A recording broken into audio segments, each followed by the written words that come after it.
like love, love, love, and music.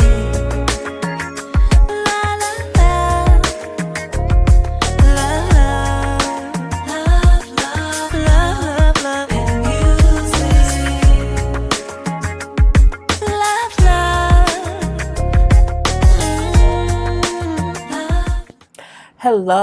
Hello, everyone. Thank you for tuning in. I am Jay Lee. This is Jay Lee's Corner. This is my review for Growing Up Hip Hop Atlanta Season 2, Episode 16. Y'all know I do this a couple of days late because, my schedule just been kind of off lately. Let's hope it gets back together. If you have not done so already, please take a moment and subscribe to my channel and become a J Bird. Hello to all of my J Birds. I love you all. If you have not done so, do not forget to like, comment, and also share this video and to hit that notification bell because it lets you know when I have new videos up. Yes, it's Minnie Mouse ears. Something different. Anyway, this episode, it was a whole hyped up thing for this season. And I feel like it's like, oh yeah, Bow Wow's girlfriend Lolo gonna be on here. Masika Lika gonna be on here. And Lil Mama gonna be on here. I almost feel disappointed. The whole season is kind of based around Bow Wow and Kimomi. And I'm like, I don't care that much, but it is what it is. So we see Deb. Deb was up getting dressed because she's going to Jamaica for two different reasons. One, she's going to Jamaica to be moral support for Johnny because Johnny is going to Jamaica to do a video shoot with Elephant Man, which is a big deal if you ask me because he's a huge reggae artist. Or the dance hall. Are they the same thing? But everybody know who Elephant Man is. But anyway, so she's going there for that reason as well as to spend some time with her new man, Ahmad. Yes, Deb has a whole man, okay? Deb's got a man at home. Well, he ain't at home. He's somewhere around. And so she's also going there to spend some time with him. Now, I'm not sure if he's from Jamaica, if he lives in Jamaica or whatever. But, I'm saying she brought up she's going to be with her new man, Ahmad, who she's spent some time with. And I do think we've seen her and him pictured up and booed up at Brat's probation release celebration party that will be later on this season. I'm not sure why she's FaceTiming Basika Kalika about it or whatever. I don't know why Salika need to know anything about what Deb doing. I'm like, that to me means Deb don't have no storyline and neither does Kalika. Because, Kalika's boring. Her whole claim to anything is what man she's sleeping with. And right now, she ain't sleeping with anybody famous that we know, so she's boring. Anyway, so she's like, you know what, I'm going to Jamaica for this and this for Johnny or whatever. And then she go, well, once Johnny ruins it all, when she ruins it all, you can at least hang out with your man. Anyway, she again brings up Shad. I talked to Shad or whatever, and we had a whole conversation or whatever, and she's like, okay, so you've been here the whole time talking about Shad, you just want to get with him, huh? Look, I feel like, one, Salika knows she ain't got no storyline. She know she don't have shit to talk about. And so she's allowing the producers to use her to talk about Bow. Now, she was all on social media, but I'm going to talk about that a little bit later. Between her, Bow, all that stuff. Y'all will see a gossip review up about that. But, girl, you have no storyline, so all you have to talk about is Bow Wow. But we don't care. Come hell or high water anyway, so bye. Just leave it be. But when Dad mentioned you keep trying to talk to him, she just didn't answer, or the producers cut it out. Either way it go, there's only so many fucks I can give, and it's between Deb and Bow and Lalika. Lalika, she is the least of my fucks to give. So, what I'm saying? Next. But why is Dad's phone cracked? Why does people on reality shows always have cracked phones? It's weird to me. I don't get it. My mom cracked her iPad. Well, no, DJ dropped my mom's iPad a couple years ago when he was younger. And the screen was cracked. And my mom was like, well, I don't really care about it. It's whatever, it still works. And I never get why people do that. I I just more if I mean I just would not be on TV with my crack cell phone. iPad is different because iPad you pick it up, use it or whatever. You don't use it that much. My mom has one iPad, 18,000 phones, a computer, like all these things. But your cell phone, the cell phone you use to FaceTime people on, the screen should not be cracked. Ain't gonna catch me not on not nan green earth on this earth with a cracked phone on camera. It's just not gonna happen. If my phone cracked, I need to get it fixed. Okay, at least before I get on camera showing my cracked ass phone, talking to a cracked ass Masika, girl, the fuck bye. Anyway, we see Ayana's fashion show. So Yana was having a fashion show, and when she gets to the venue, there's no power. There's no power, and it's hot. Why is it hot? Because you live in Atlanta and it's summertime, so it's gonna be hot, hot, hot, hot, hot. So she gets in there, so it's no power. There's no makeup, no hair people there, or people may have to do their own hair and their own makeup. I'm like, what? It's like 2 hours before the show. I'm like, this is crazy, crazy, crazy. I feel like if you talk to people and you say, hey, I'm here in makeup, should I be there? And they're like, well, ain't no power.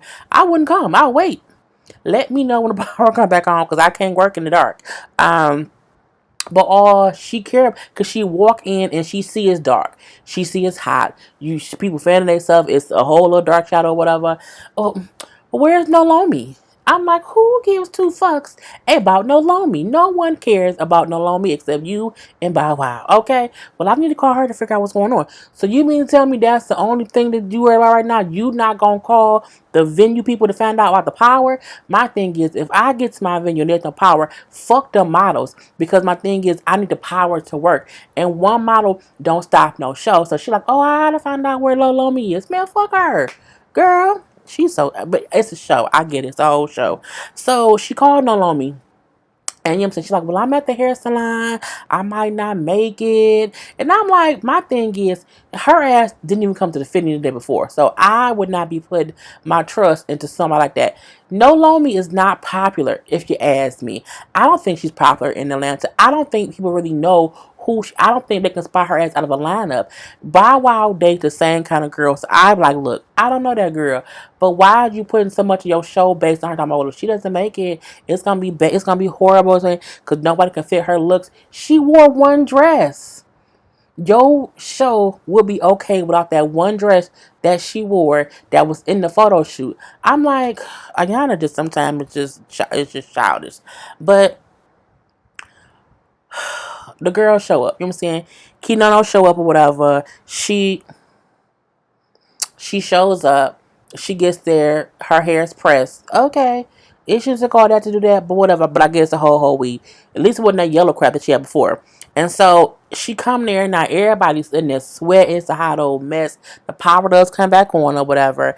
And we see Bow Wow pulls up and he don't want to stay because he don't want to see Lomi. He like, I miss her too much to see her. A whole bunch of bullshit. A whole bunch of bullshit. Okay? But he do bring flowers for Ayana because he does bring up how Ayana always supports him. So even though he can't stay, he wants to come and show his support or whatever. And then he leave. I miss her so much. I miss Nolomi. Girl, bye. And I mean girl, bye Bow Wow. Anyway, we see the show happens, and to me, and I mean no shade to Ayana. I don't mean any shade to her. It was a basic fashion show with basic looking models, and I mean,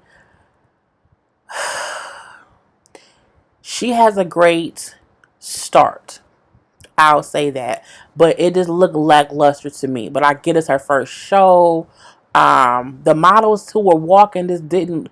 I mean, they look like IG model girls who probably look great. They looked great, but they walk. I was like, that walk is horrible. Like you must be an IG model. Like I'm not a model at all. I won't walk no fashion shows at all.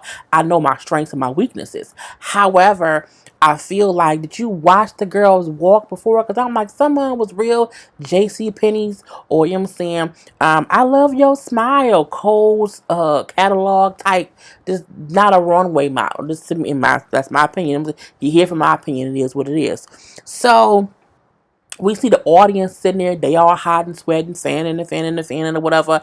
And we see him saying she Lomi look basic too. It was a basic outfit.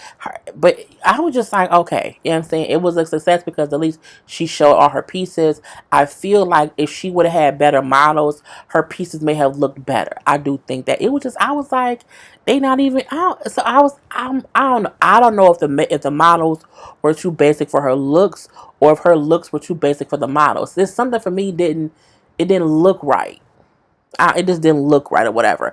But we see when Lolo walked a little thing or whatever, her one outfit, she see Lil Mama sitting there. Lil Mama came in looking great. Okay, she came in looking fashionable or whatever, makeup done, hair done. She came sat down front row.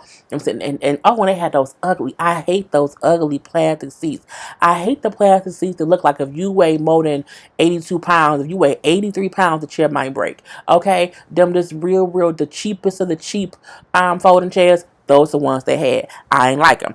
Anyway, so they all sitting there, whatever. When she see Lil Mama, oh, I see her in the audience or whatever, and I know that since me and Shy broke up, she gonna try to get closer to him or whatever, and I'll fight her if I have to. No one is checking for Bow Wow except you and Masika. Kilolo, no one wants that man but you and Masika. No one, okay? Bow Wow don't even want Bow Wow, girl. Who the fuck on? Lil Mama ain't trying to fuck that boy. Girl, bye. Anyway, I'm like, look, your competition is Lalika, okay? Not Lil Mama. Get it together. So we do see Shania in the audience too, and she sees and says how it looks as if oh, she's flourishing, her loud, and she had a whole fashion show, she has these looks or whatever, and I can't just help be upset because I feel like my father is holding me back. Your daddy ain't holding you back. You holding you back, honey. You can't your father isn't stopping you from being creative. As Ayana said, her dad helped her in the beginning with money or whatever, but she did this part on her own. And my thing is, even when she went to her dad in the beginning, she showed him stuff. I feel like whenever Shania talks to JD, she just talks about what she wants to do, and she wants him to just give her some money to do some stuff, but she's not showing him that she's going to do anything. So I'm looking like, girl, no, you stopping you. JD not stopping you. You holding you back. He not holding you back. Shania ain't did shit the whole time she on the show. This is only season 2 or whatever, but she don't do shit. I mean, what is she talks about, well, I want to do a fashion line. Well, do it. Come up with some designs, girl. Or ask your dad, who should I talk to? What should I do? I feel like she, again, is waiting for her dad to say, hey, here goes $100,000. Go pay these designers. Go pay somebody else to make something. And that ain't how you do things. And I feel like he's waiting for her to say what she wants to do. But girl, whatever. We do see, Bow Wow in the studio. And he's like, listen to No Lomi's part of the song. They kind of do it together. The nasty song that won't ever be on the radio or anywhere else in life. It's gonna be just in that studio on that speaker box, and that's it. And he brings up how much he like her, how much he misses her, whatever. And I miss her so much. I'm like, well, first of all, the song is a no for me. The song, it sounds basically explicit. But I think I may need to hear it, and it's because sometimes a song you hear a little pocket of it, and you don't get it until you hear the whole song. So I need to hear the whole song because I don't know. I was just over it. But Bow Wow ain't put out not nan song in the 2-3 seasons this show been out. Okay, they say season 2, but I think it's really season 3. But whatever. I think how they do the seasons is weird. But it's been on for a while. And Bow Wow ain't had not nan hit on not nan radio or not nan nothing, not on nan social media. All he plays clips. But not no real album. You got a whole JD, a whole studio, and a whole Snoop Dogg, and a whole, entity behind you. Why you ain't put out not nan song, Bow Wow? Not nan song? What are you doing, bro? But you know what I'm saying? I digress. This is life's not mad. But I mean, this song ain't it, if you ask me. We do see Lil Mama go speak with Kelly Price. Mainly because she wants to sing. Mom, I want to sing. I want to sing, Mama. And so she brings up to Kelly Price how she's asking for guidance and exploring finding her voice. Meaning, you know what I'm saying? I have a voice in me. I need someone to help me figure out what it is, how does it sound, how it's gonna fully come out. So she brings up she's always wanted to sing one way or the other because her mother was a singer, but her mom passed away. So for her, it's always been a reminder of her mom, or a hard thing to follow in the footsteps of her mother. and feel like she's gonna be successful. I think she does not want to fail in it or whatever. And I think she says she brings her. She always gets anxiety when she's in the booth singing, because when you're in the booth singing, it's real. But you're at home in a shower or in the kitchen or whatever, just sing a little ditty. It's not that big of a deal. But when you go in a booth, you gotta sing a little ditty. It's the whole thing. So, she gets booth anxiety. Which, I get it. Kelly Price does say, I'm saying, I'll help you. We'll get you in the studio and get you out of your head. Meaning you are so in your head about what you can't do and you haven't even tried to really do it yet. So we have to get you out of your head of that scary little part. And I'm pretty sure your mother will be proud of you. Kelly Price is batshit crazy. Kelly Price is not made for reality TV on her own, but Kelly Price is a dynamic singer. I think she's an amazing voice. I think just when she was on reality show back when she was on the R&B Divas, it ain't for her. It ain't for her. So I would love to see her like in that kind of role of advising someone singing wise. But her and her relationships with people and her life, no, girl, like she could be on The Voice. Okay, was it The Voice? With the four chairs? Yeah, she can spin them. You know what I'm saying? She can do that because I think she's a great talent in helping people find their voice. I think that's great. So we see that whole thing. Then we see two Wild Now girls shopping. And I say that because it was Kilolo and some other Wild Now girl. And I'm like, y'all look like twins. And again, I could not pick either one of y'all out of a lineup if I was paid to do it. Okay? No Lolo talking about how she was waiting for Bow Wow to apologize. And she feels like once she apologizes, they can get back together or work things out because she missed him too. But however, you know what I'm saying? If I'm like, well, once he apologizes, like, what if he doesn't change? Like, well, no, I want him to change too, but I just need him to first apologize because, and I also want to show him what he's missing. I want him to regret messing up with me. A typical girl, that's what we do. That's what women do. But I'm like, I don't care. Okay. My thing is, then she's gonna say, well, it's not in the news yet that we broke up. We haven't unfollowed each other on social media, so no one knows. Because if someone knew, oh my God, it'll be all over the news. The blogs will be all over for one day. For one day. And for one day, not because of you, but because of him. Because Bow Wow broke up with his girlfriend. And it wouldn't be like the real blogs. It'll be like our black blogs. Okay? Our Jasmine brands, our maybe our YBS. They may get a TMZ here or there. You know what I'm saying? Little stuff like that. But, the Shade Room, Ball Alert, that would definitely be on it. But even they would cover it for one day. Because it's like, oh, they broke up. Okay, next. Bow Wow was famous, but Bow Wow isn't, let me stay in the news for a couple of days. The only time Bow Wow be in the news a couple of days is when he keeps adding on the shit. Like the stuff that's going on with him and Erica Mena right now. Again, that's all gonna be a little blog thing. But yeah, I don't care. Either way it go, girl, bye. Shop for your swimsuits with your twin partner.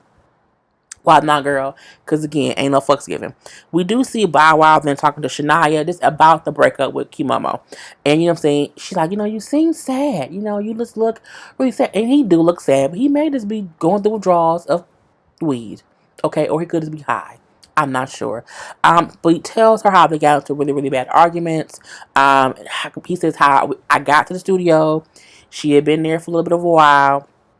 She got mad, and then I got mad because she got mad because she kind of changed her energy in the room, and then because I got mad, I said a lot of mean things to her. I said some really mean things. It wasn't right what I said, but I misheard, and I feel like we both overreacted. Now, the way he said that part, how he realized they both overreacted, I can agree with that. I can understand him trying to say how we both fucked up. It was too much, too much, too much, and things just went too far.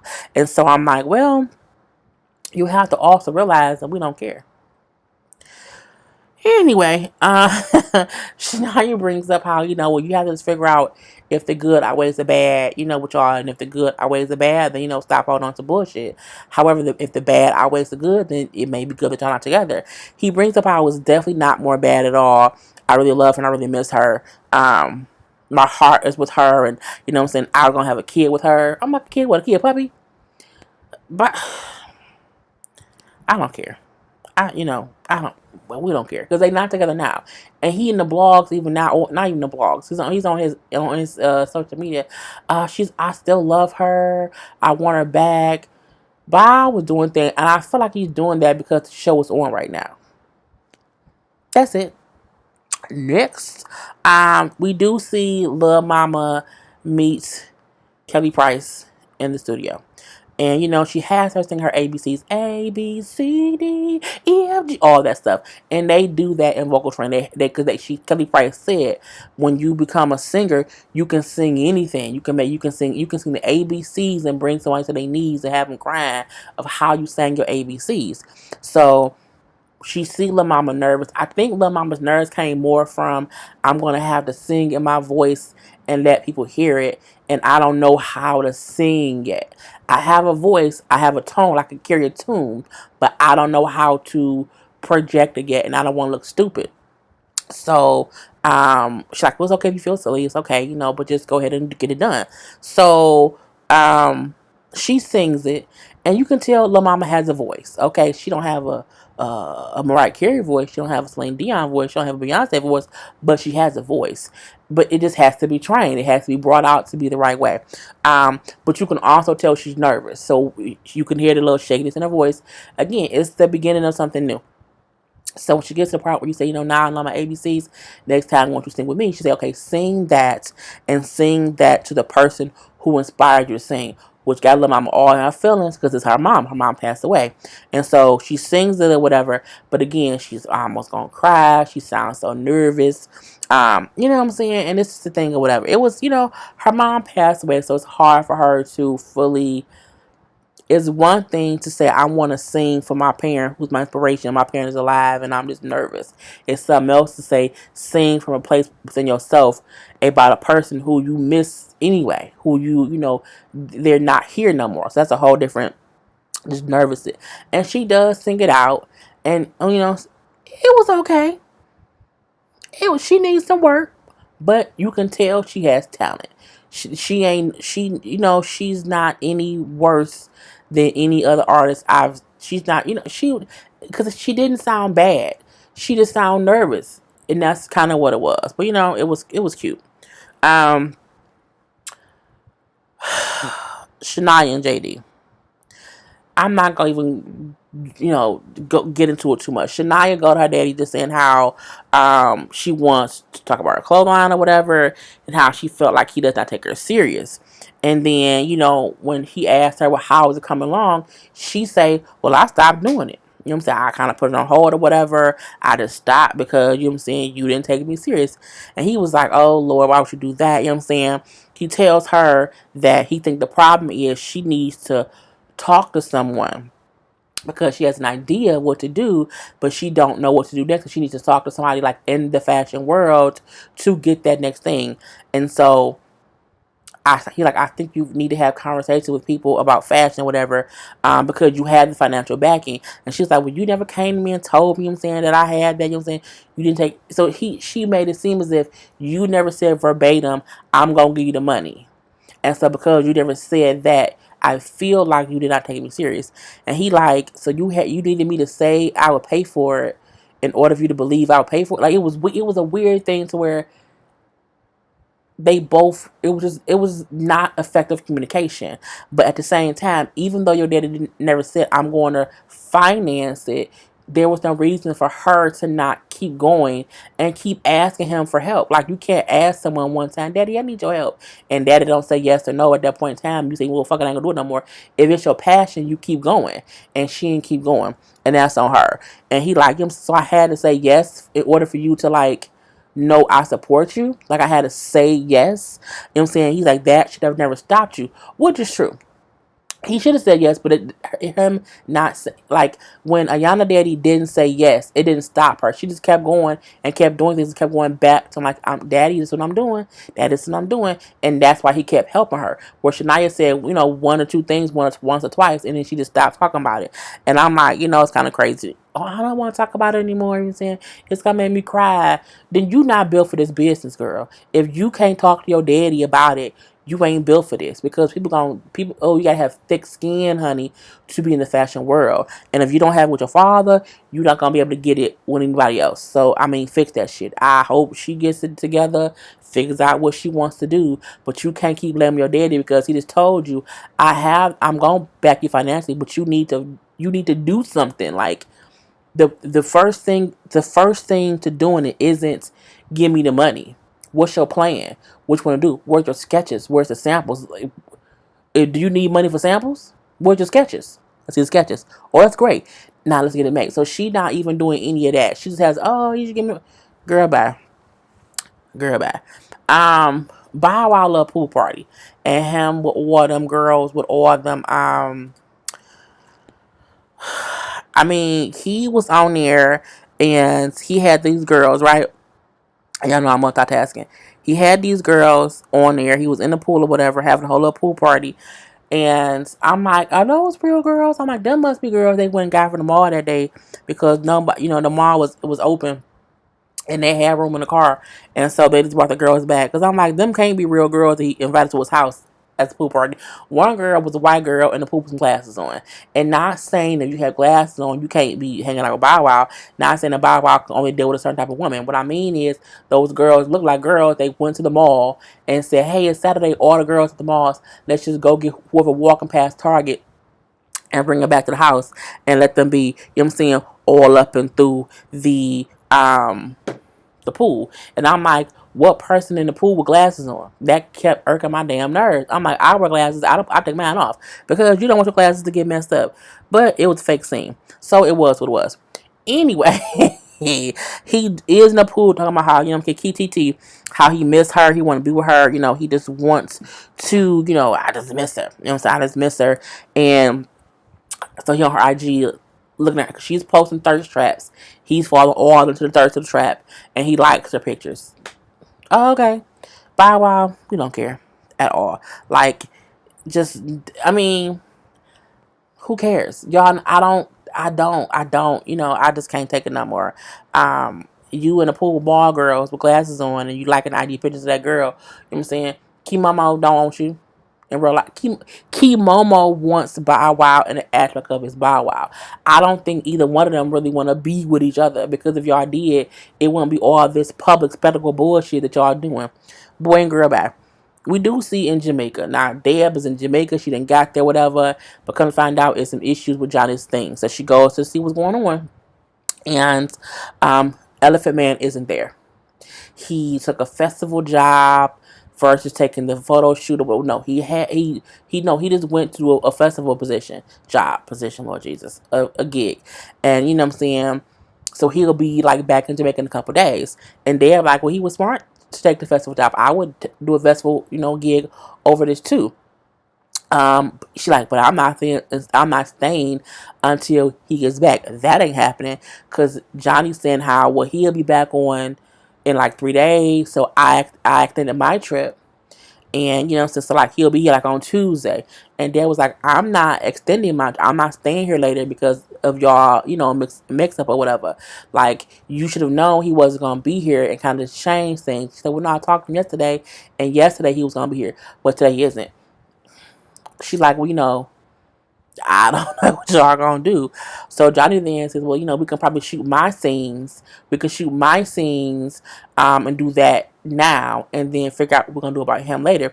So the video guy then says, well, yeah, we can do that. We can shoot your scenes in different places. We can find another video person to do his scenes later. And they're like, that's not how things go here. You can't just do that. I think what Dad meant was it's not so easy to get video people in Jamaica if you don't already have it planned, especially within the next couple of days. Not only that, to just say you're gonna let somebody else shoot him is crazy. So she's like, look, you just can't flip stuff around and do whatever when you're in Jamaica. That's not how things go, whatever. It's not that easy. So if y'all do that, just know I'm not gonna be involved in trying to get things figured out later. And then Johnny gets mad. You know what? I have to walk away. You know what I'm saying? I'm a grown woman, and and she got a disrespect from her. I'm like, what did she say that was disrespectful? Johnny has this thing to where she goes from 0 to 1,000 real fast. And nothing that Deb said was actually disrespectful. What she said was, you trying to change things at the last moment, and what you're trying to do kind of doesn't make any sense. And I'm just telling you that. My thing is, Johnny, the way you talking is disrespectful, because she did, well, at least they didn't show us shit. She said that was kind of off pocket. But so she's in one room, and they're like, you know what? This is my issue with her. You know what I'm saying? She always kind of, you know what I'm saying, gets mad and goes to the next level. And I ain't got time for the bullshit. You're like, you know what? This is why I'm done. I'm out. Deb get up and she walks out. She's done. All right, gotta go, bye. And she in the car. And that's what I mean. You know what I'm saying? That's what, and Johnny in there still fussing and tussing and cussing and whatever. She's a fraud, okay? Who paid her to be like that? That's what I'm talking about. I'm looking like, Johnny, what the fuck are you talking about? Johnny will forever be the person who gets in her own way. Every time she takes 2 steps forward, she herself pushes herself back 3, 4, 5 steps. It's not like she gets these situations that happen. It's just, oh, oops. Johnny sticks her foot in shit and gets mad that she's walking on white carpet and trailing shit behind her. You keep putting your foot in shit, you're going to trail shit behind you. Like, it wasn't that deep. And my thing is, Deb told you before, I'm not your manager right now. We taking this step by step. And if you want to change things, that ain't on me. I ain't going to be able to do it. And I don't think that's the way to do things. So don't try to do things that way and figure I can come in and help you, because that ain't what's gonna happen. And the episode goes off. They all batshit crazy. The whole show needs to be recast again. Okay, there has to be more kids in Atlanta who can be on this show, who can be entertaining and have real things going on. Trust and believe that's what should happen. But I mean, it is what it is. Anyway, I am Jay Lee. This is Jay's Corner. Peace. He's like love, love, love, and